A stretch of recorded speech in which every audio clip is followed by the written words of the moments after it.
basically just how much the union itself has lost on this deal? Not counting the dues that were due us, the pension and welfare fund has lost approximately $300,000 in that neighborhood, somewhere between $250,000 and $300,000. And then the union dues is another. That belongs to the union. We had approximately 250 men on checkoff, union dues checkoff, at the time that the company went bankrupt. Well, you multiply that by $22 and you get an idea of what it is. I haven't figured it out dollar for dollar. I think it's 55. But runs over $5,000. So what do you do now? The normal procedure in bankruptcies are that the way the Teamsters handle it is that the International Union notifies each local union if they want to proceed on their own as individual local unions, or they want the International Union authorized to deal for them. And when you deal with the bankruptcy courts, the first step is to find out what each individual, each employee is owed by the company. Obviously, salary that was due them up to the day of bankruptcy, plus any fringes such as sick days, holidays, vacation days, are all fringes. And these are all monies due them in different categories, of course, because salary comes first. The fringes come last. The judges normally consider probably the last item on the list is fringes. And they're generally settled by approximately 10% of what they're entitled to, if there's any money left when they liquidate. And this is a very, very tedious process. In order for the judge to turn around and decide what the assets will be, he has to sell everything off. And he does that through attorneys who auction or sell property that's desirable to someone who's interested. And when he liquidates every piece of property, then he has to sit down and decide what percentage the creditors will get, what percentage the employees will get, what percentage the pension and welfare funds will get, and so on and so forth. I've got one company now, Transamerican, that's been out over 5 years, and the judge still hasn't made a decision. But of course, he can't make a decision until everything is liquidated. That's a very tedious and tiresome project. What's the chance of getting back your salaries, say these last checks that bounce? It will never, the last checks that bounce, the checks that bounce up until the day they announced the bankruptcy, I would say they'll get a portion of it. Just exactly what portion depends on what the assets are. What would you say the union is doing? Some people say, well, up till now the union has been helpful, but who knows? Some people have said, sort of off the record, that they're not getting help from the union. You got to remember, this happened approximately 2 weeks ago. I was out of town when it happened. I came back in for a few days, and then I had to go to a board meeting. Now, I looked at my mail when I came back, and I discovered a memo from the International Union telling us that they've already proceeded with it. This letter is going out to all the members of Maislin, informing them what we're doing up to now. The normal procedure is that the lawyer who will be handling this account will send notices out to each member, or he will send them to the local union. The local union will distribute them out to the membership, informing them of what their claims are against the company in terms of salary, fringes, and so on. And that will be gathered and formulated into one account, one book that will be presented to the bankruptcy judge, who will then have to decide, based on all the local unions in the international and Canada, as to what percentage each one gets, based on the assets. So the union is definitely pursuing this. Oh yes, yes, yes. This is going out to the members in 560 today, and they'll be notified as to what the procedures will be. This is it. It's really a cut and dried affair, but the actual decision will be made by the judge over a period of time, and it's a very lengthy process. There's nothing that can speed up. And knowing that truck and terminals are not desirable today, it's going to take a long time for them to liquidate the assets. What about these guys that gave up 15% of their paychecks? They fall into the bottom category also. as a loan, along with the fringes. That is it's just a personal loan by them to the company in which the union had no part. They did this voluntarily, and we filed a grievance against the company, in which it's explained in this form to you as to what the procedure was. We met at the national level, ruled against them. There was supposed to be a court hearing to process the grievance because the company wasn't paying up with it.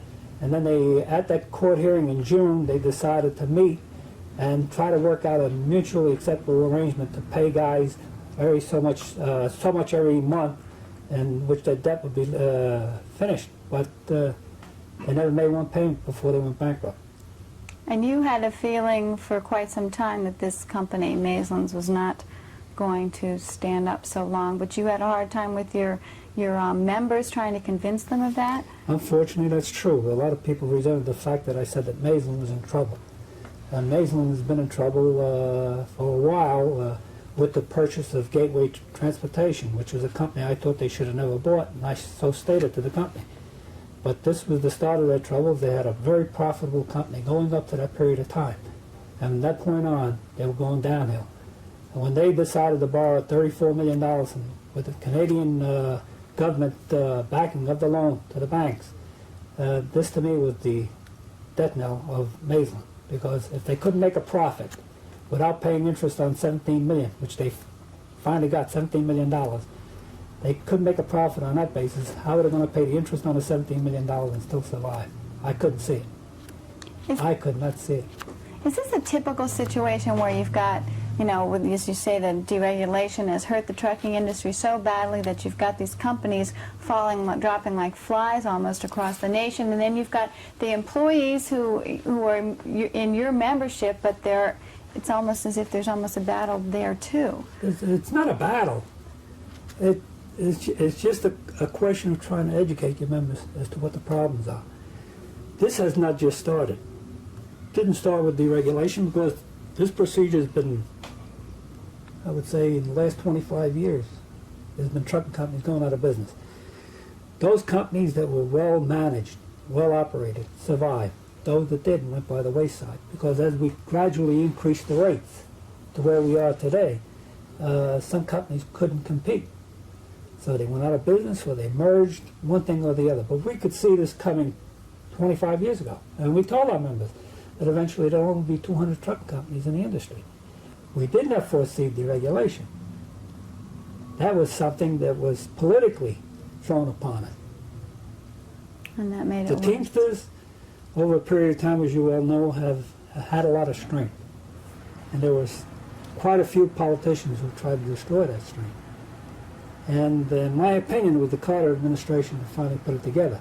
When Fitzsimmons was told to take a 7% increase in his negotiation, and he told them that 7% wasn't enough to offset the cost of living that was doing. He was told, yes, it was. And we said, no. We told him it was going 13%. They disagreed with us. And we said, we know it's going to 13%, and that's what we want. He finally got his 13%, and he was correct. Mm-hmm. Cost of living went to 13%. At that point in time, war was declared. And Carter told us he was pushing for deregulation, and that would be the end of this. And that's exactly what happened. Now, my one other question is, I had gotten some phone calls from some employees that were worried about what was going on, and they didn't know where to turn. And they said they had gone to the union, and they weren't getting help. But they didn't want to give me their names. They didn't want to tell me anything because they were afraid of you guys. If, we went through this in our trial. We went through a trial for 4 months. It's exactly what was said at the trial. There was 15 guys that signed a petition, didn't want to divulge their names, and stated that they were scared to get up at meetings and speak. They're the same people. I made an open statement that I thought most of these guys came from this job. I made it at a meeting. And obviously from what you're saying, they're repeating the same thing all over again. Now, there's nothing that can be done in a situation like this overnight. As I explained to you, we have to follow procedures. What kind of help they're talking about, I have no idea. Jobs? There are no jobs out there. We're losing them. We're not gaining them. There are a few companies that have gained over a period of time. I can name on one hand. And they're the only ones that have gained. But they've gained because other companies have gone out of business. And they've picked up their work. There are very few jobs around.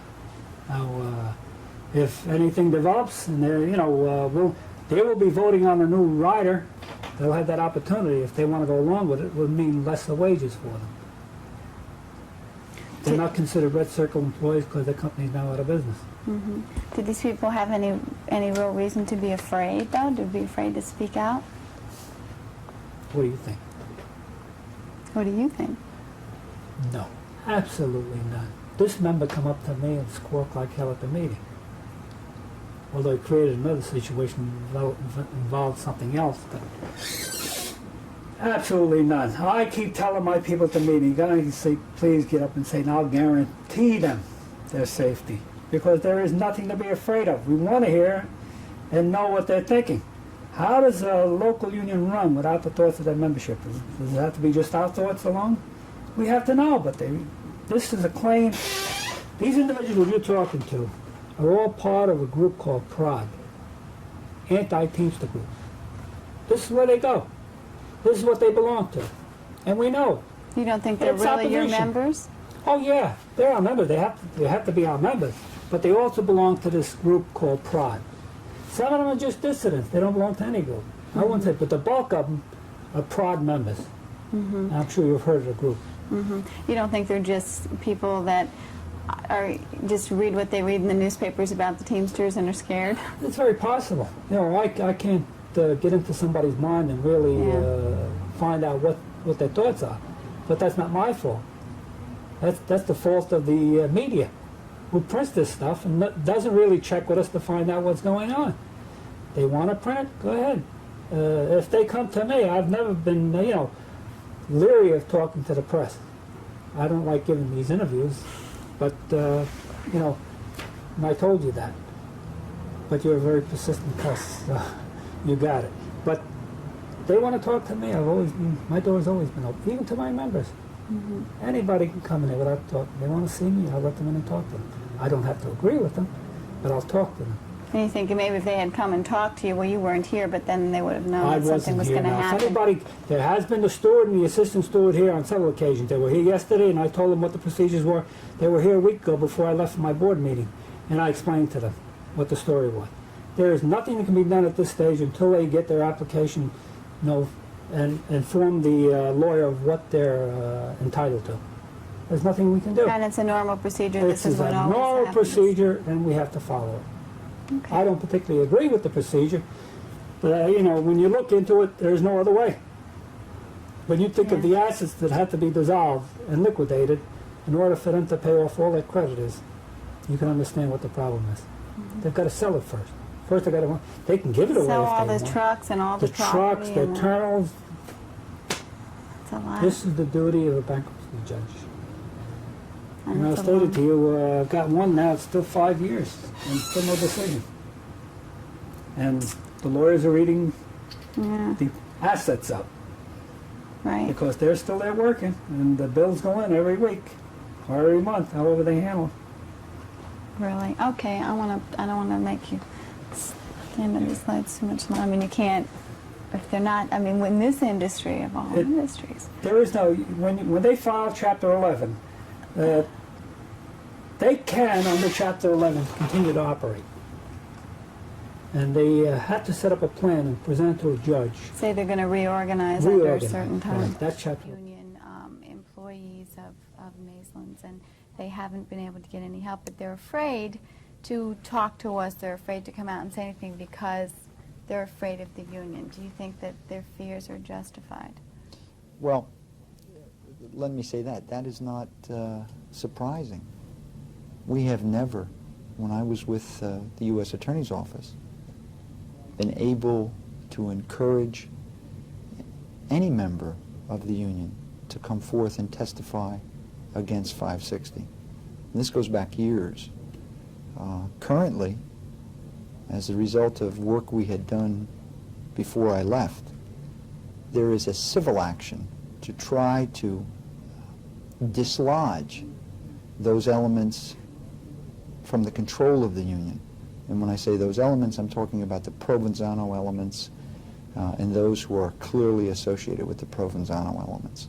Anthony Provenzano, as you know, was convicted for engaging in racketeering activities as part of his activities with the union. His brother Nunzio was subsequently convicted of the same kind of activities. During both of those cases, could not get a union member to testify, even though those practices were obvious, they were patent. In the current case, the government has been forced into a situation where it's had to prove that the union is totally captive without the benefit of any union member coming forward. And they have not come forward principally because they fear retaliation. Now, that retaliation could take the form of many things. And obviously, that fear is operating within the ranks of the union that are concerned with the inquiry that you're making. Wow, what kinds of forms of retaliation are we talking about? One of the methods of proof that the government is using in the present civil case is proof that the membership is frightened that they will have physical harm brought on them if in fact they oppose. It is well known, and I think you can go through your own historical files, that many people associated with that union have ended up either harmed or dead. Salvatore Bergoglio, a longtime associate of Tony Provenzano, was gunned down in the street. There are other incidents like that. Those kinds of incidents, when they're publicized by the press, have a chilling effect upon the members of the union because there is clearly an association with the group in control, at least in their minds. Now, whether in fact the government is going to be able to sustain its proof in that regard is still a question that's pending, I think, before Judge Ackerman. But that it is operating, I think, is confirmed by your attempt to find out the most basic information. What is your union doing for you? How can you afford not to get your last paycheck? What actions has the union taken? Are you pleased, or you feel that you're being properly represented? Those are kinds of questions that should not elicit any kind of fearful response from any member of any organization, and yet they do. People often come out and say, oh, no, the union's doing everything they can for us. The reaction has usually been more dramatic than that. It has been total and complete silence, neither acknowledging the question nor the answer. It's been a total wall of silence so far as government or official inquiry. And I guess that wall of silence now really has spilled over into any kind of public statement. And this happens as well when the government, not just when we go up to the door and say... Oh, it happens with probably a heightened sense of quietness when anyone associated with the government would go near the union for any purpose. And this is all linked to the organized crime and the Well, fact the that charges against Anthony Provenzano in 1979, the Andrettas, were that they were using the union and they were extracting payments from employers, trucking companies, C-Train, for labor peace. Those were established, they were convicted, and they were sentenced to jail.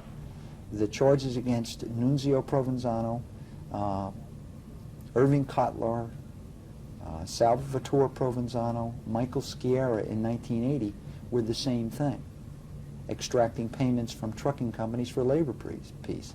Salvatore Provenzano and Michael Sciarra were acquitted. Nunzio Provenzano and Irving Kotlar were convicted of that very same racketeering enterprise. The charges that the government brought in both cases indicated that this had been a pattern of conduct going back to as early as 1971. So this is not something of recent vintage. The hold that Tony Provenzano and his associates have had on that union is charged to have started at least as early as 1971.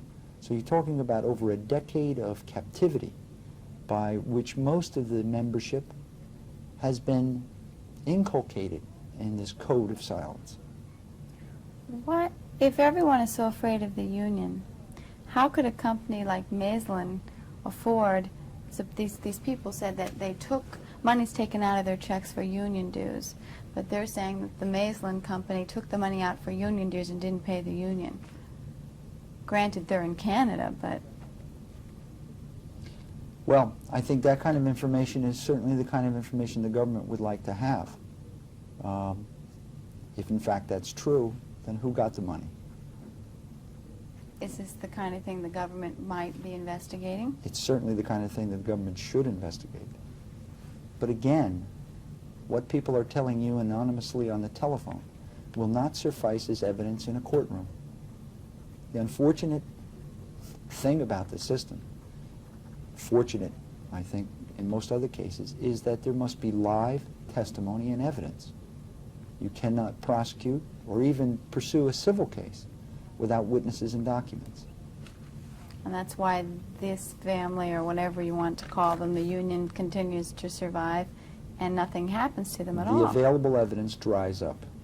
It is non-existent because there is no one to testify. What kind of advice can you give to the people who belong to these unions? I mean, what recourse do they have? What can they do? God, they can't come, I mean, you can say come out and speak and then... That may sound very naive, but that's the only solution to this problem. It may be time that they realize that their union is in fact totally captive, and that if they do not want that situation, then they have to do something affirmative to change it. You know, we are a country where we depend upon the people to exercise a certain franchise in our political life, in the implementation of our criminal laws, and adhering and standing up and taking part of it. It's just not the prosecutor's responsibility, it's the people's responsibility too. They fill the jury boxes, they provide the testimony, they either abide by the law or they stand up with evidence that indicates that the law has been broken. It cannot operate in a vacuum. It has to have the testimony and the evidence in order to make it meaningful. So that's the only thing I can say to them. Certainly I'm not going to dismiss or diminish the level of fear that is at play with some of them and their families. But there is very little that can be done by any authority without their standing up and coming forward. Very little, if anything. Back on the talking about what the government should investigate, does that sound something, why would the government be so interested in that? Well, if the allegation is that Maislin was holding money that was to be paid to the union in the form of union dues, and the money was not paid to the union, then the question is, where did the money go? If it was not being withheld to benefit the workers, then in fact they may be entitled to have that money paid to them. If it was being withheld to benefit the workers but never got to the union coffers because it was diverted, there are a whole host of criminal possibilities that flow therefrom. But what if the company declared Chapter 11? Chapter 11 in bankruptcy does not insulate either a company or a union from criminal or fraud charges. The bankruptcy laws will not discharge a debt incurred by reason of fraud or in violation of the federal criminal law. Have there been instances in the past where this has happened and the Teamsters may have had something to do with it? Well, that would call upon me to call on my memory, which it's not. Yeah. I would not be surprised if, in fact, this kind of an incident is not uncommon. But again, in order for the prosecutorial or investigative authorities of the United States to do anything, they're going to have at least some monicum of evidence. What I was saying about the Chapter 11, if you declare Chapter 11, though, say it was declared on a Monday and the paychecks went out that week, you know what I'm saying? Wouldn't the company be protected under Chapter 11 if it didn't pay the union dues after declaring bankruptcy? Well, you're getting into an intricacy on bankruptcy law, which I would defer Yeah. to someone who's an expert in Yeah, bankruptcy. okay. What I was referring to is if there's been a pattern whereby the money has really never been paid to the union, and that's pursuant to some type of an agreement with union leaders, that kind of a debt will not be charged in bankruptcy. So the bankruptcy would be irrelevant. That would be a fraudulent debt, or that would be a debt that basically is the product of a criminal conspiracy, if that is the facts. But in order to even probe those possibilities, you're going to have some evidence. You're going to have someone come forward and say, that's what happened. The money was never paid. You're going to have some evidence of the fact that the money was due, it was not paid, and it was not paid because there was some kind of an agreement. Those kinds of agreements will not permit, you know, a discharge in bankruptcy. But that's all speculation at this time. The only thing that you do know at this time is that the paychecks bounced. Why they bounced is anyone's guess. If the union members know why they bounced, and they believe that that's as a result of some kind of criminal conspiracy, the only way they're going to remedy that is to come forward. Do they really have some recourse? Should the union really be helping them out right now? Well, I don't know the complete circumstances about the situation, so I can't really venture a guess. But it would seem to me that when your membership is not being paid, that's one of the basic reasons for unionization in the first place. Yeah. Okay, good. It's interesting. So there's not their problem that they had declared bankruptcy in the bank.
Just a little bit. Coming to an end for this one. Any reflections on the very long period that you have been through now? What your health has been questioned in all of this. Can you tell us the condition of your health currently? Thank you.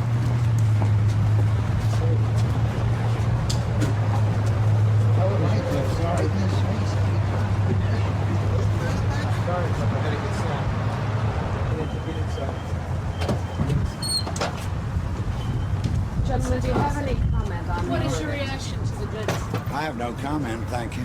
You'd maintained throughout that you were innocent. You still believe that? Absolutely, that's my comment.